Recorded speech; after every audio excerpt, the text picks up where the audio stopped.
Bismillahirrahmanirrahim. Di video kali ini kita akan memasuki pembahasan mengenai kriteria keintegralan Lebesgue. Lebesgue nanti di sini memberikan teorema yang menjamin syarat cukup dan syarat perlu dari suatu fungsi yang supaya terintegral Riemann. Jadi dia memberikan syarat cukup sekaligus syarat perlunya. Nah, sebelum kita memasuki pembahasan tersebut atau teorema kriteria yang dimaksud, kriteria keintegralan yang dimaksud, maka akan diperkenalkan terlebih dahulu istilah null set.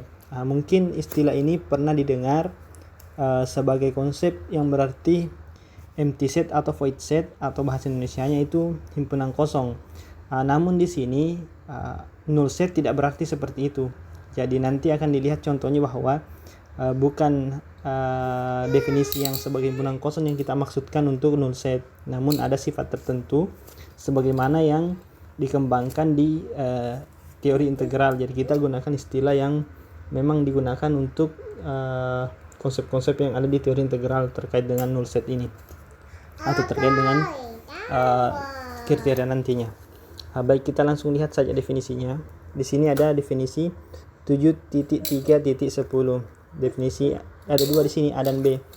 Yang pertama, kalau kita lihat di definisinya, suatu himpunan Z yang termuat di R itu dikatakan sebagai himpunan nul atau null set jika untuk setiap epsilon besar 0 di sini terdapat koleksi countable atau koleksi terhitung, ya, koleksi countable dari himpunan-himpunan interval terbuka yang ini AK, BK, K-nya sama dengan 1 dan seterusnya. Jadi dia countable sedemikian sehingga Z-nya itu termuat di gabungannya, dan sigma selisih atau sigma jarak intervalnya itu, jarak setiap integralnya kalau dijumlahkan itu kurang dari atau sama dengan epsilon di sini. Yang kedua, ada juga definisi di sini terkait definisi mungkin yang baru didengar. Ada istilah almost everywhere, biasa disingkat AE. Jadi ini sebenarnya kalau di teori integral ini sudah populer, orang kenal. Ada istilah almost everywhere atau hampir di mana-mana atau hampir di setiap titik sebenarnya. Nah, sesuai dengan artinya nanti kita lihat. Di sini dikatakan bahwa jika Qx adalah suatu pernyataan yang melibatkan X elemen I, maka kita katakan bahwa Qx itu memenuhi almost everywhere pada I, atau dikatakan juga bisa untuk hampir semua titik X elemen I jika terdapat null set Z yang termuat di I sehingga Qx-nya itu terpenuhi untuk semua X kecuali mungkin yang di Z. Jadi kecuali yang di Z, dia memenuhi Qx. Nah, dalam hal ini kita katakan Qx ini almost everywhere, atau kita bisa tulis Qx for AE seperti ini, X elemen I. Itu notasinya. Nanti Qx-nya ini tergantung, kadang kita pakai di kekontinuan misalnya, jadi kita kadang nanti bahasakan continue hampir di mana-mana atau continue almost everywhere, atau kadang dikatakan continue for almost every X elemen I. Kadang dikatakan seperti itu nanti. Di sini kita bisa lihat bahwa mudah dibuktikan ketika kita punya himpunan null set atau himpunan null, maka subsetnya pasti juga merupakan null set. Begitu juga gabungan antara dua null set pasti null set juga. Sekarang kita akan berikan contoh untuk lebih memahami definisi di atas terkait dengan null set. Contoh 7.3.11. Q1 misalnya adalah bilangan rasional yang berada di 01, interval tertutup 01. Jadi kita punya himpunan Q1 yaitu himpunan semua bilangan rasional yang terletak di interval tertutup terbatas 01. Katanya ini adalah null set. Bagaimana buktinya?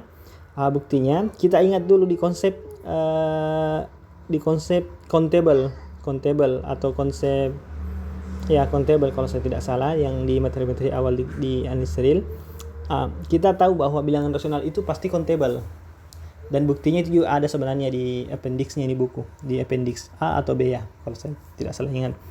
Jadi Q itu bisa dibuktikan bahwa dia countable atau anggotanya itu terhitung, sehingga Q1 juga yang merupakan subset dari Q bilangan rasional, maka pasti juga countable. Akibatnya apa? Kita bisa menyusun atau mendaftar itu Q1. Katakanlah Q1 sama dengan R1, R2 dan seterusnya. Tentu kalau kita ditanya berapa banyaknya anggotanya, itu tidak bisa disebut berapa banyak sekali. Bisa dikatakan tak hingga banyaknya. Namun tetap bisa di list. Artinya dia mirip dengan bilangan bulat, bilangan asli yang bisa di list. Sekarang kita akan buktikan dia merupakan null set. Pertama, ambil sebarang epsilon besar 0. Definisinya kan begitu untuk setiap epsilon besar 0. Kemudian kita buat interval terbukanya yang nanti kalau digabung itu memuat Q1 itu. Kita definisikan suatu interval buka Y1 dengan model seperti ini. R1 dikurang epsilon per 4, R1 tambah epsilon per 4. Tentu ini memuat R1, bisa dilihat dari pendefinisian intervalnya. Dan panjangnya pasti epsilon per 2. Saya kira ini cukup jelas juga. Panjang maksudnya jarak antara. Jadi kalau diselisihkan ini R1 tambah epsilon per 4 dikurangi R1 kurang epsilon per 4. Ini pasti dapatnya epsilon per 2. Saya kira ini cukup jelas.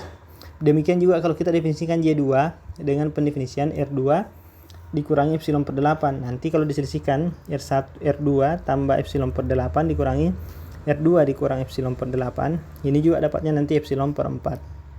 Seperti ini. Sehingga secara umum kita peroleh bentuk. Kita bentuk seperti itu. JK untuk setiap K bilangan asli. JK itu sama dengan RK dikurang epsilon per 2 pangkat K tambah 1, RK tambah epsilon per 2 pangkat K tambah 1. Tentu setiap JK itu memuat RK. Berarti nanti begini, untuk setiap K, RK pasti termuat di JK sini.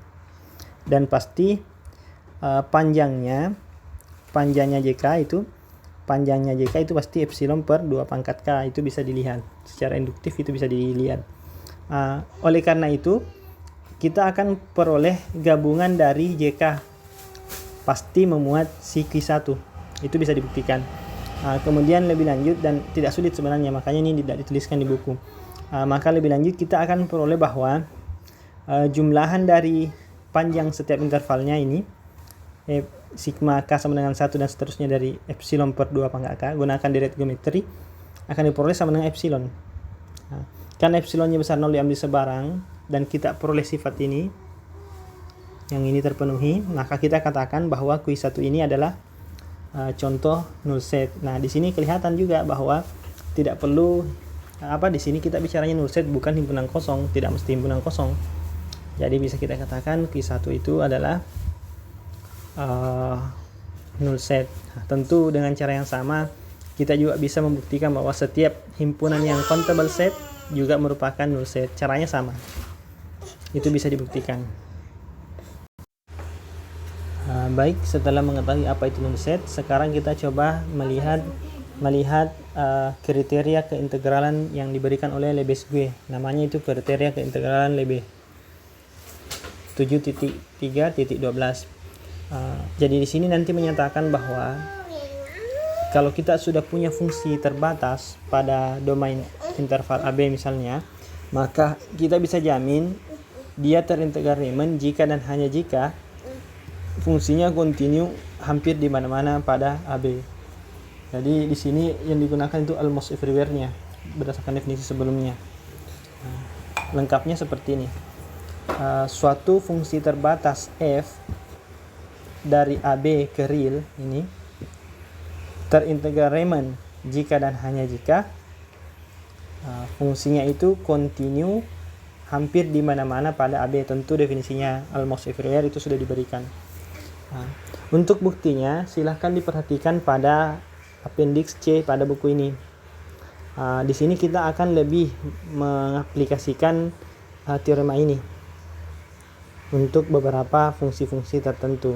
Di sini kita bisa lihat ada 5 fungsi.